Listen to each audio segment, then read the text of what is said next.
Halo guys, kembali lagi bersama Daswan Film.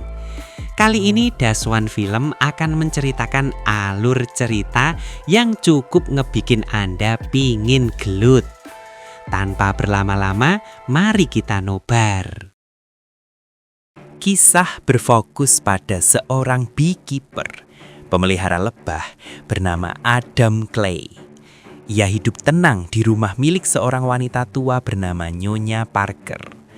Adam menyewa gudang di properti itu untuk menjalankan usaha ternak lebah madu, jauh dari sorotan dunia luar.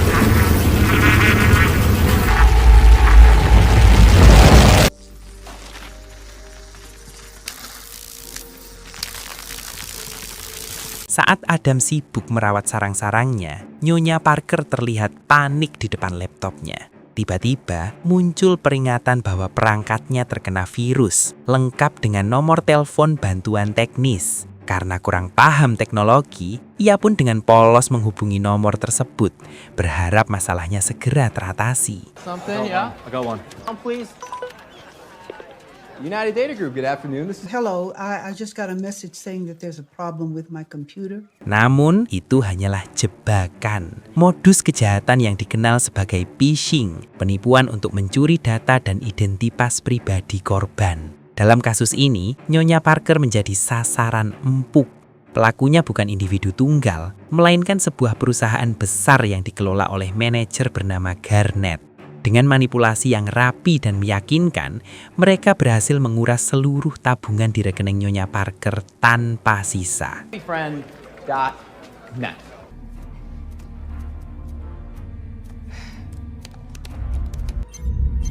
Ooh, my computer.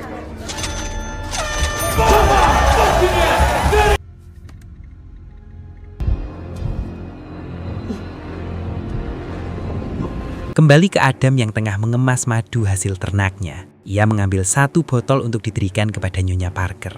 Namun setibanya di sana, suasana berubah kelam. Don't move. Ya, Nyonya Parker ditemukan tewas akibat bunuh diri. Putrinya, Verona, yang datang tak lama kemudian, sempat mengira Adam sebagai pelaku. Tanpa banyak tanya, Adam dibawa polisi untuk diperiksa dan harus mendekam semalam di balik jeruji besi sebelum akhirnya dibebaskan karena tak terbukti bersalah. Merasa bersalah atas kesalahpahaman itu, Verona mendatangi Adam di gudangnya untuk meminta maaf. Ternyata, ia adalah agen FBI. Dari koordinasinya dengan divisi terkait, terungkap bahwa sindikat penipuan tersebut telah beroperasi selama 2 tahun dan belum tertangkap karena minimnya petunjuk. Dan jika Anda mengira Adam Clay hanyalah peternak madu biasa, Anda keliru. Adam mengambil ponsel yang ia sembunyikan di dalam salah satu sarang lebah. Ia menghubungi sebuah divisi rahasia untuk meminta alamat lengkap para pelaku kejahatan siber itu. Jelas sudah, Adam adalah mantan agen khusus yang pernah bertugas di unit rahasia milik pemerintah. Tanpa buang waktu, Adam meluncur ke alamat yang didapatnya. 2 jerigen bensin tergenggam di tangannya. Ia tak bersembunyi, tak pula ragu. Gedung itu akan ia bakar habis. Dan jika 2 penjaga di depan tetap menghalangi, mereka harus menerima konsekuensinya. Begitu masuk, Adam menyuruh seluruh karyawan keluar. Alih-alih takut, mereka justru menertawakannya. Adam pun menunjukkan keseriusannya. 1 orang dihajar, komputer-komputer disiram bensin tanpa ampun.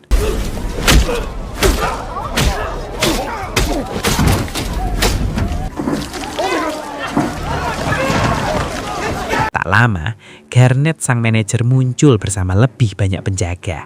Pertarungan tak terhindarkan. Adam kembali mengamuk, melumpuhkan mereka satu persatu, sebelum akhirnya gedung itu meledak dan rata dengan tanah.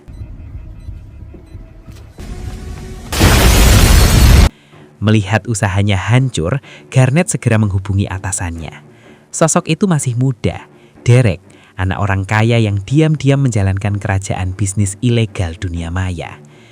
Mendengar salah satu operasinya dihancurkan, Derek menemui seorang kepercayaan ibunya di pemerintah, Wallace, untuk meminta nama dan alamat pelaku. Namun karena Derek terlalu sering menimbulkan masalah, Wallace enggan membantunya kali ini. Frustrasi, Derek kembali menghubungi Garnett dan memerintahkan agar setiap korban dilacak. Siapa tahu pelakunya adalah salah satu dari mereka. Right, you understand? Garnett pun membawa 3 preman sewaan mendatangi satu persatu alamat korban. Saat berkembali berhadapan langsung dengan Adam, ia langsung sadar pemelihara lebah itu adalah orang yang mereka cari. Sebelum menyusul Adam ke gudangnya, Garnett memerintahkan anak buahnya menimbaki sarang-sarang lebah milik Adam. Disinilah kesalahan fatal itu terjadi. Mungkin Adam masih bisa memaafkan mereka, andai saja mereka tidak menghancurkan satu-satunya pekerjaan yang ia miliki.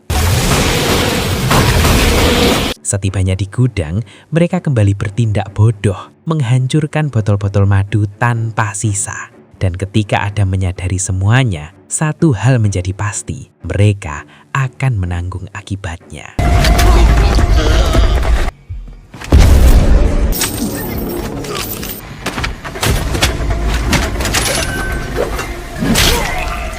Penyesalan datang terlambat bagi Garnett. Ia sadar telah berurusan dengan orang yang salah. Jari tangan kanannya terpotong, sengaja dibiarkan hidup sebagai pesan untuk atasannya, Derek. Saat sebuah jembatan tengah terangkat, Garnett menghentikan mobilnya. Dalam kepanikan, ia memanfaatkan momen itu untuk menghubungi Derek dan melaporkan kegagalannya. Namun, Adam sudah ada di sana. Tanpa ampun, ia mengikat tubuh Garnett dengan tali yang terhubung ke mobilnya. Adam mengambil ponsel Garnett yang masih tersambung dengan Derek, anak orang kaya yang merasa kebal hukum karena jabatan dan kekuasaan keluarganya. Kini, pesan itu tersampaikan dengan sangat jelas. Derek dengan pongah mengatakan bahwa Adam telah berurusan dengan orang yang salah. Sementara itu, Verona tengah menyelidiki kasus ledakan gedung. Tak lama, ia menerima kabar bahwa rumah ibunya terbakar dan 3 jasad preman ditemukan di lokasi. Potongan-potongan peristiwa itu mulai tersambung. Verona pun sadar semua ini berkaitan dengan Adam, si peternak lebah yang menyewa gudang milik ibunya. Di sisi lain, Derek mengadu kepada Wallace, meminta bantuan untuk melacak sosok yang telah menghancurkan kerajaan bisnisnya. Wallace, mantan pimpinan utama Central Intelligence Agency, segera menghubungi kenalannya yang masih aktif. Dari sanalah kebenaran terkuak. Pemerintah Amerika Serikat ternyata memiliki program rahasia bernama Beekeeper Program, unit bayangan yang dibentuk untuk menjalankan misi-misi klandestin, termasuk operasi eliminasi skala besar. Agen-agen yang direkrut bukan prajurit sembarangan. Mereka dipilih karena kemampuan di atas rata-rata dan efektivitas tanpa celah. Dan Adam adalah salah satu mantan agen Beekeeper. What? Wallace ketar-ketir mendengar fakta tersebut. Ibunya Derek telah mempercayakan Derek kepadanya untuk dilindungi. Tanpa ragu, Wallace meminta pimpinan CIA mengirim agen BK lain untuk memburu Adam dengan cara apapun. Sementara itu, Adam tengah mengisi bensin di sebuah pom ketika seorang agen BK tiba-tiba muncul dari belakang. You've been a busy bee. You're supposed to be retired. Pertarungan singkat pun terjadi. Adam berhasil menumbangkan agen brutal tersebut, lalu memotong salah satu jarinya untuk dijadikan sidik jari palsu. Pimpinan CIA segera melaporkan kegagalan itu kepada Wallace. Namun respon yang diterima justru mengejutkan. Mereka memilih angkat tangan dan tidak lagi ikut campur dalam perburuan Adam. Kini Wallace sendirian. Ia harus melindungi Derek tanpa bantuan siapapun. Tanpa membuang waktu, Wallace mengumpulkan para agen terbaik yang pernah bekerja untuknya. Mereka adalah yang terbaik di bidang masing-masing. Harapannya jelas, melindungi Derek dengan segala cara, atau jika kesempatan itu datang, menghabisi Adam sekali untuk selamanya. Kembali ke Adam, ia tiba di kediaman agen BK yang sebelumnya telah ia habisi. Menggunakan potongan jari korban, Adam berhasil masuk dan mulai mengumpulkan informasi terkait lokasi cabang perusahaan lain milik Derek.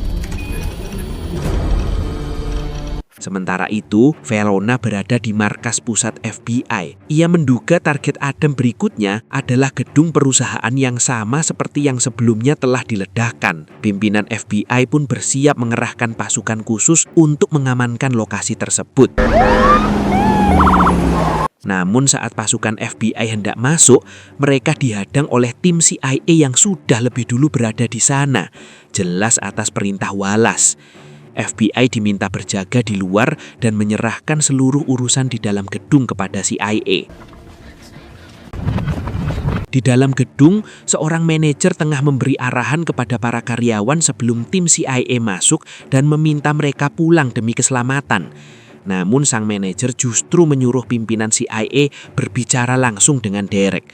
Derek menegaskan satu hal, lindungi dirinya jika perlu, tetapi jangan mengganggu bisnis maupun para karyawannya. Bahkan ketua CIA tak berdaya menghadapi sikap tegasnya. Set up a perimeter outside. Let's go. Sementara itu di luar gedung, saat pasukan CIA sedang membagi tugas, Adam muncul tanpa rencana rumit atau penyamaran. Jika tokoh utama lain memilih strategi tersembunyi, Adam justru mendobrak stereotip. Ia datang terang-terangan dan langsung menghajar mereka sekaligus.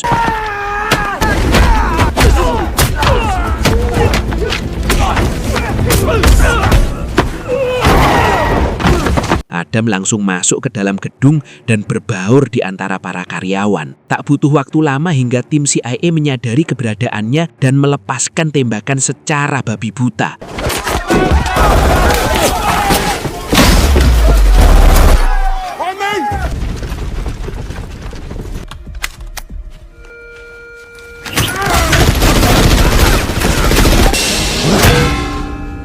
Dengan kecerdasannya, Adam bergerak cepat dan bersembunyi tepat di atas lift. Ia sengaja memancing pasukan CIA masuk ke dalamnya, menjadikan ruang sempit itu sebagai jebakan berikutnya.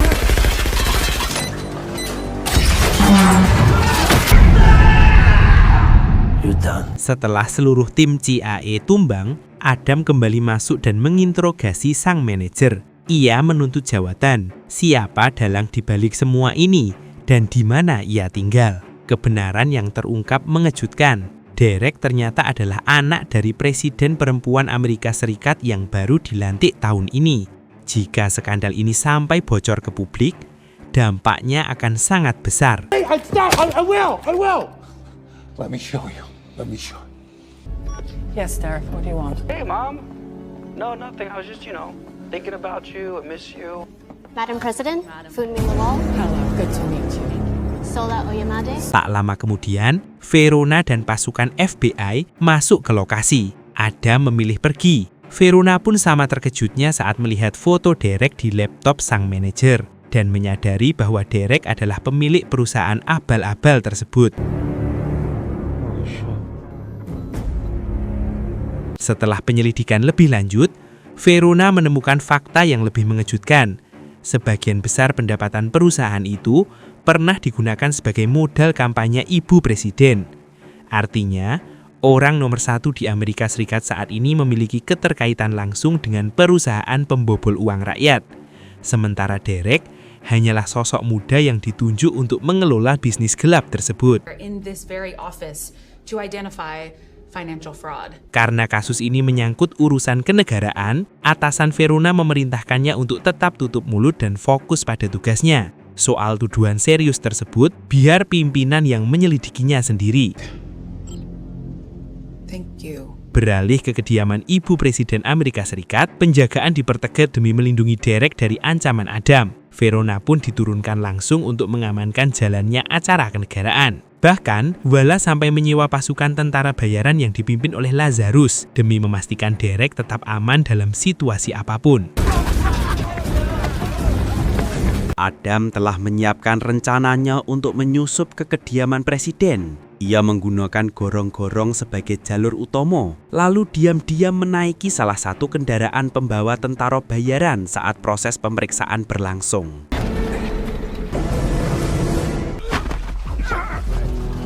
Dan berhasil masuk ke dalam kediaman presiden. Sesampainya di dalam, ia kembali mengganti pakaian dan bertransformasi menjadi salah satu tamu undangan di acara tersebut. Derek tampak bersama ibunya, Presiden Amerika Serikat, saat atasan Verona datang mengkonfrontasi dugaan dana kampanye yang bersumber dari bisnis gelap Derek. Fakta mengejutkan terungkap.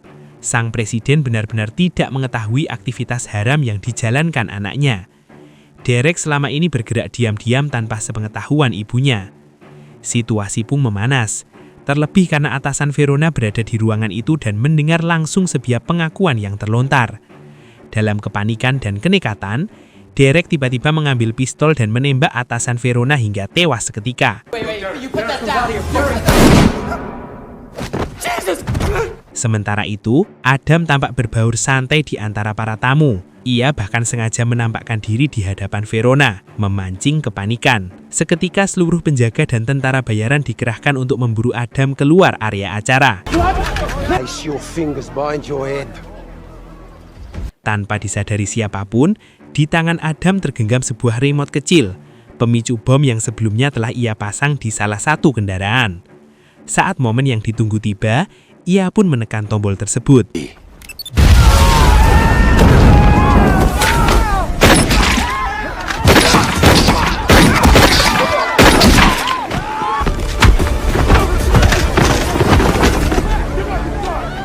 Setelah melumpuhkan seluruh tentara bayaran, Adam bergerak naik menuju lantai tempat Derek berada. Keringat mulai membasahi wajahnya saat para penjaga, termasuk pasukan pengamanan presiden, menghadangnya.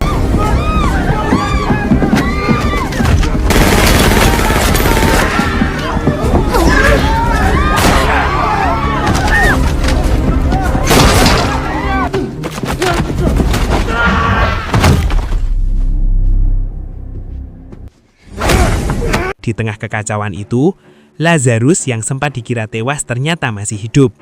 Ia menantang Adam untuk duel 1 lawan 1. Terlalu percaya diri, Lazarus yakin mampu menumbangkan petarung yang tak pernah kalah dalam pertarungan tangan kosong.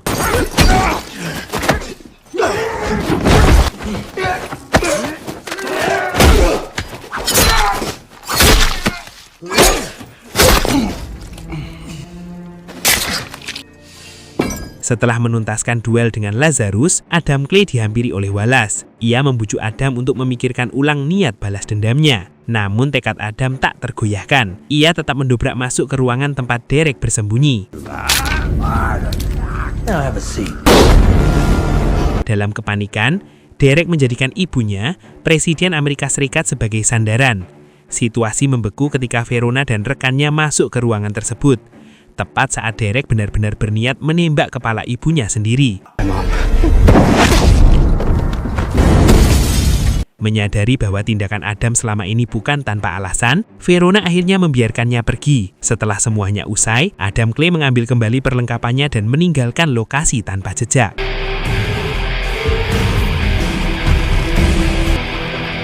Tamat. Nah, bagaimana pendapat kalian tentang film ini, Cuk? Silahkan komen dan like-nya. Mohon maaf jika ada kesalahan-kesalahan apapun, tolong dimaafkan ya, Cuk ya.